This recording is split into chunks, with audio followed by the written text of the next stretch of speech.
जय हिंद दोस्तों। इस वीडियो में हम बात करेंगे यूपी टेट के एग्जाम में आने वाले हिंदी पेडागोजी के सेक्शन की। दोस्तों, इस वीडियो में कुल टॉप 10 प्रश्न लिए जाते हैं। यह मॉक टेस्ट आपका 2 है और इस वीडियो के माध्यम से आपको अपनी तैयारी परखने का एक मौका मिल जाता है।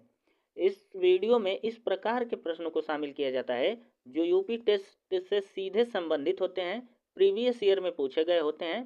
साथ ही इसमें पेडागोजी के प्रश्न और ग्रामर वाले सेक्शन, व्याकरण वाले सेक्शन के प्रश्नों को भी शामिल किया जाता है।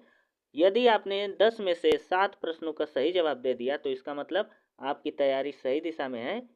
तो चलिए दोस्तों, हम शुरू करते हैं। और यदि आपने 7 प्रश्नों का सही आंसर दे दिया तो आपको हिंदी में ज़्यादा मेहनत करने की ज़रूरत नहीं पड़ती। दोस्तों, आपके सामने प्रश्न नंबर 1 आ चुका है। प्रश्न नंबर 1 का आंसर आप कमेंट कर सकते हैं।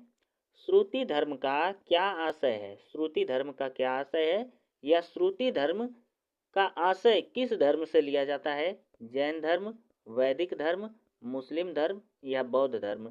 तो दोस्तों, श्रुति धर्म का जो आशय लिया जाता है वो आपके वैदिक धर्म, सनातन धर्म से लिया जाता है, क्योंकि इसी में श्रुति, अनुश्रुति वगैरह जो धार्मिक साहित्य हैं वो आते हैं, वैदिक वाले में आते हैं। जबकि मुस्लिम धर्म में उनका आयत आता है, सूरा आता है, कुरान आता है।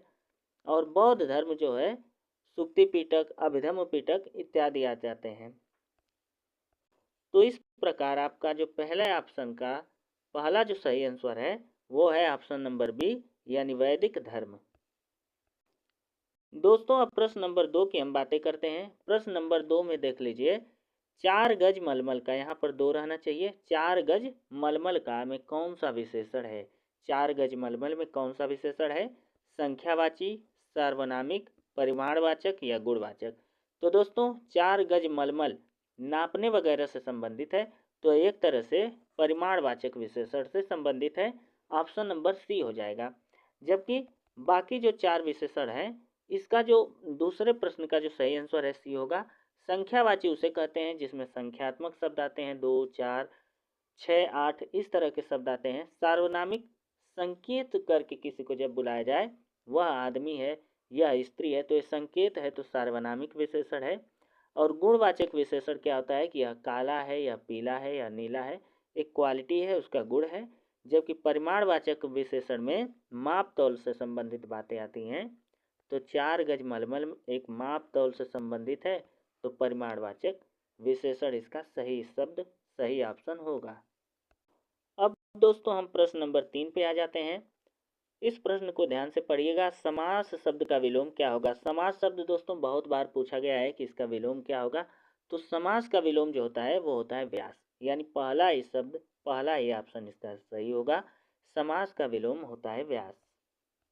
अब दोस्तों, हम चौथे प्रश्न को देखते हैं कि शून्य शब्द का तत्सम रूप क्या होगा। तो जो शून्य होता है या सुन्ना होता है, इसका तत्सम रूप होता है शून्य। शून्य ही होता है शून्य का तत्सम रूप।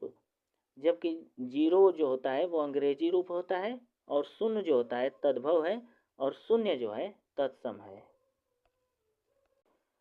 दोस्तों, अब हम अपने 5वें प्रश्न पर आ जाते हैं कि अत्यंत शब्द में प्रयुक्त उपसर्ग कौन सा है? तो अत्यंत शब्द जो होता है, उपसर्ग होता क्या है? तो उपसर्ग जो है किसी शब्द के पहले कुछ अक्षर को लगाकर उस शब्द के अर्थ को या मतलब को थोड़ा चेंज कर दिया जाता है, बदल दिया जाता है, तो उसे उपसर्ग कहते हैं। और उपसर्ग आता कहाँ है? शब्दों के पहले आता है।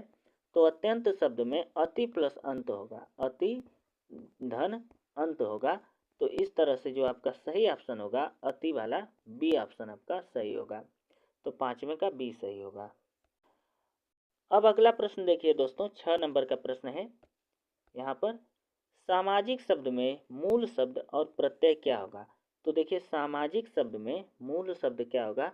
तो समाज प्लस इक, समाज प्लस इक पहला ही ऑप्शन आपका सही हो जाएगा। बाकी ये सारे ऑप्शन आपके गलत हैं, तो 6वें नंबर का सही होगा ए वाला। दोस्तों, यह टेस्ट जो है, या जो मॉक टेस्ट आपके लिए तैयार किया जाता है, इसके अभी जो प्रश्न दे रहे हैं वो आसान है, लेकिन धीरे धीरे जैसे मॉक टेस्ट बढ़ता जाएगा, प्रश्नों का स्तर भी बढ़ता जाएगा।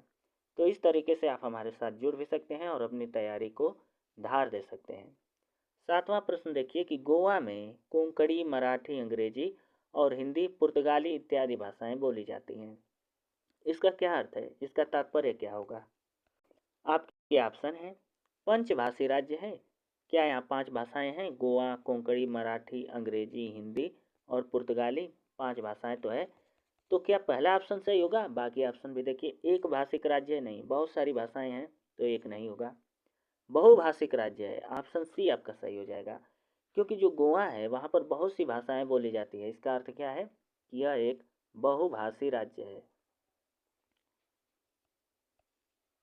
अब 8वें नंबर के प्रश्न को देखिए दोस्तों। यह 8वां नंबर का प्रश्न है कि कक्षा 5 में भाषा शिक्षण करते समय श्री लाल पाठ्य सामग्री को बच्चों की पृष्ठभूमि यानी जिस बैकग्राउंड से वो आते हैं, शहर के हैं, गांव के हैं, आदिवासी क्षेत्रों के हैं, उनकी पृष्ठभूमि की बातें करते हैं, उनके रीति रिवाज की बातें करते हैं, परंपराओं से उस पढ़ाई को यानी इस शिक्षण को उनकी परंपराओं से संबद्ध करते हैं, उनकी परंपराओं से संबद्ध करते हैं। तो श्रीलाल भाषा के किस सिद्धांत का प्रयोग कर रहे हैं?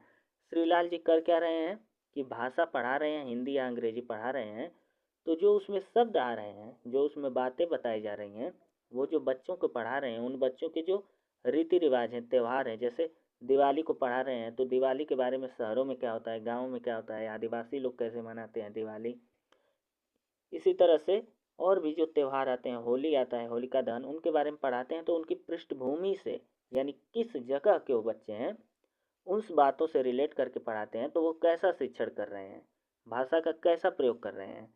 तो क्या सटीकता का सिद्धांत है, समूहीकरण का है, अभ्यास का है या जीवन से जुड़ाव का है? तो दोस्तों जो सही ऑप्शन है वो ऑप्शन नंबर डी है।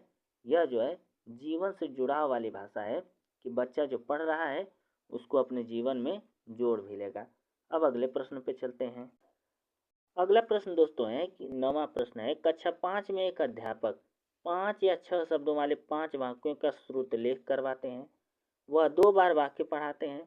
शिक्षार्थियों को ध्यानपूर्वक सुनने, ध्यान से देखिएगा, जो बच्चे पढ़ रहे हैं उनको कहते हैं कि जो मैं बोल रहा हूँ उसको सुनो, और बोले गए वाक्यों को लिखने के लिए कहते हैं। यहाँ पर अध्यापक श्रवण के किस उपागम का प्रयोग करना चाहते हैं? तो क्या यह शीर्ष उपागम है, टॉप डाउन है, संप्रेषणात्मक है, ऊर्ध्वगामी है या श्रुतलेख है? तो इसमें किस बातों का प्रयोग हो रहा है? तो दोस्तों इसका जो सही ऑप्शन होगा वो होगा ऊर्ध्वगामी उपागम। इसका जो सही आंसर है ऊर्ध्वगामी उपागम। देखिए दोस्तों दो अप्रोच होती है, एक होता है शीर्ष पादुगा उपागम, एक होता है ऊर्ध्वगामी उपागम।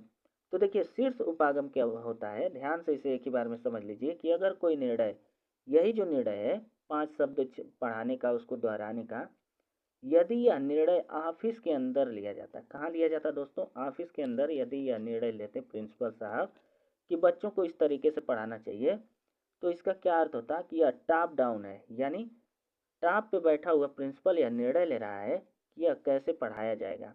तो ऊपर बैठा हुआ निर्णय नीचे की तरफ आ रहा है, कहाँ आ रहा है, नीचे की तरफ। तो इसमें ऐसा नहीं है, इसमें हो क्या रहा है, इसमें बच्चों को डायरेक्ट उसी क्लास में यह बातें बताई जा रही है और बच्चों के साथ बताई जा रही है। इसका अर्थ क्या है कि यह जो है ना डाउन टू टॉप है, डाउन टू टॉप, नीचे से ऊपर जा रहा है, बच्चों से प्रिंसिपल तक बात पहुंचेगी कि ऐसे हम पढ़ा रहे हैं। आप समझ गए होंगे, इसका जो सही आंसर है वो होगा सी। दोस्तों अब 10 नंबर के प्रश्न को आप देख लीजिए कि जो युद्ध में स्थिर रहता हो उसके लिए एक शब्द क्या है? यशस्वी, सत्याग्रही, युधिष्ठिर, अश्वारोही। तो इसका जो सही आंसर होगा दोस्तों वो होगा युधिष्ठिर। जो युद्ध में स्थिर रहता है उसे युधिष्ठिर कहते हैं।